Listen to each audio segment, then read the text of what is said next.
तत् मौजूद हैं कार्यक्रम में। बीरेन जी, हम लोग आज चर्चा कर रहे हैं कि जिन 8 सीटों पर प्रथम चरण में मुकाबला होने जा रहा है, आपके हिसाब से इन 8 सीटों पर क्या स्थिति है प्रत्याशियों की, पार्टियों की और अलायंसेस की? देखिए, स्वामी विवेकानंद ने कहा है कि राजनीति एक खेल है जिसे चालाक लोग खेलते हैं।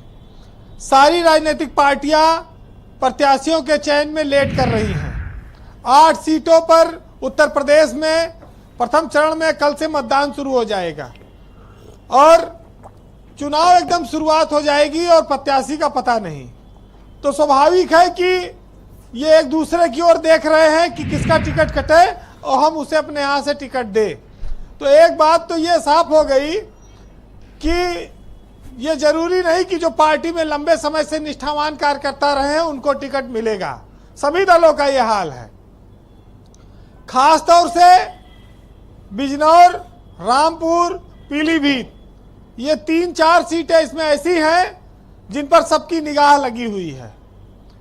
पता नहीं किसका टिकट रहेगा, किसका टिकट कटेगा, लेकिन पार्टियां जिताऊ कैंडिडेट ढूंढ रही हैं, जातीय समीकरण देख रही हैं और ये भी देख रही कि जिसके नाम पे विवाद है उससे कैसे बचा जाए। देखिए, लड़ाई तो 2 ध्रुवीय है, एक तो एनडीए का है और एक इंडिया का है। बाकी उसमें तीसरा एंगल मायावती का भी है। मायावती के बारे में कहा जा रहा था कि वो बीजेपी के दबाव में प्रत्याशी दे सकती हैं, वो बी टीम की तरह हैं, लेकिन उनके प्रत्याशी अब इतने मजबूत आ रहे हैं कि इससे साफ है कि ये चुनाव बहुत रोचक होगा, लड़ाई बहुत कड़ी होगी। मायावती ने सोशल इंजीनियरिंग के फार्मूले पर काफी काम किया है। तो ये जरूर है कि अब मायावती को हल्के में नहीं लिया जा सकता और ये कह के नहीं खारिज किया जा सकता कि वो भाजपा के इशारे पर टिकट देती हैं। वो स्वतंत्रता पूर्वक टिकट दे रही हैं और ये उनको चुनाव में फायदा भी पहुंचाएगा। ये 8 में से 7 सीटें वो घोषित कर चुकी है इस इलाके में।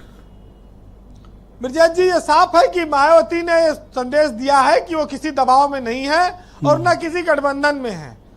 अब मायावती को प्रधानमंत्री कैंडिडेट अगर कांग्रेस घोषित करेगी तो चुनाव बाद अगर सीटें नहीं आएंगी तब कैसे मायावती बन पाएंगी? अभी कांग्रेस के पास 47 सीट है और क्या 47 से 272 तक पहुंचना कांग्रेस के लिए चमत्कार ही है। इतना आसान नहीं है कि वो इतनी तेजी से वहां पहुंच जाएगी। एक चीज जरूर है ब्रजेश जी कि पश्चिमी उत्तर प्रदेश में जितनी सीटें हैं इन 8 सीटों के अलावा अब यहां पर भाजपा को राष्ट्रीय लोकदल के रूप में एक बड़ा सहयोगी मिला है।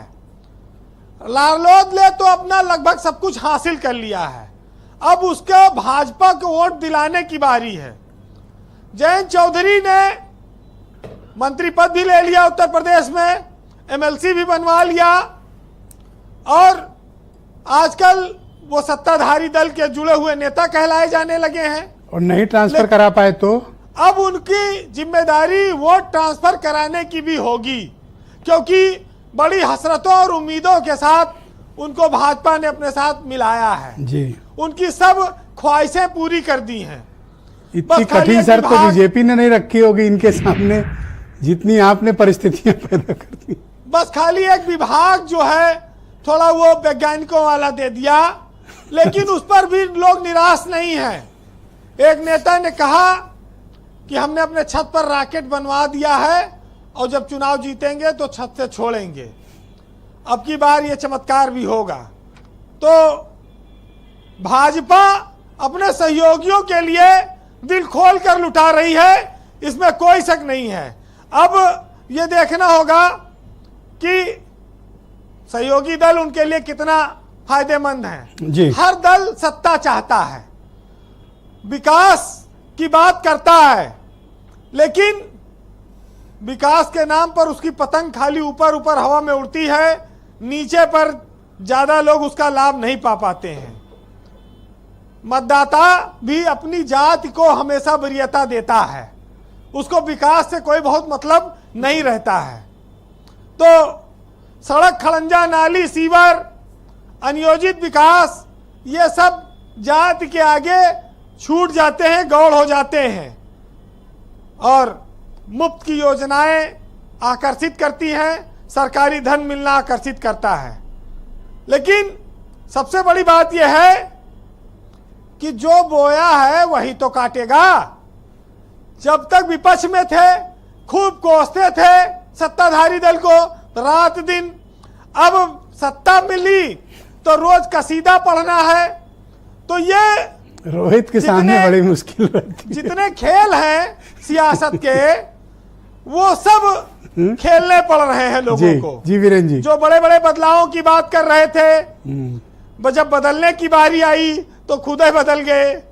तो ये सब बहुत सारी चीजें होती है सियासत में, नफा और नुकसान परिस्थितियों के हिसाब से देखकर लोग निर्णय करते हैं और जनता भी भूल जाती है, देखिए तमाम चीजों को।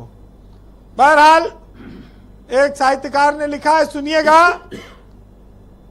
नेताओं पर जो इधर उधर जाते हैं, पार्टियां बदलते हैं, दल मिलते हैं, गठबंधन करते हैं, उनके लिए है कि मलाल है मगर इतना मलाल थोड़ी है, और ये आंखें रोने की शिद्दत से लाल थोड़ी हैं, बस अपने वास्ते ही फिक्रमंद हैं सब लोग, यहाँ किसी को किसी का ख्याल थोड़ी है।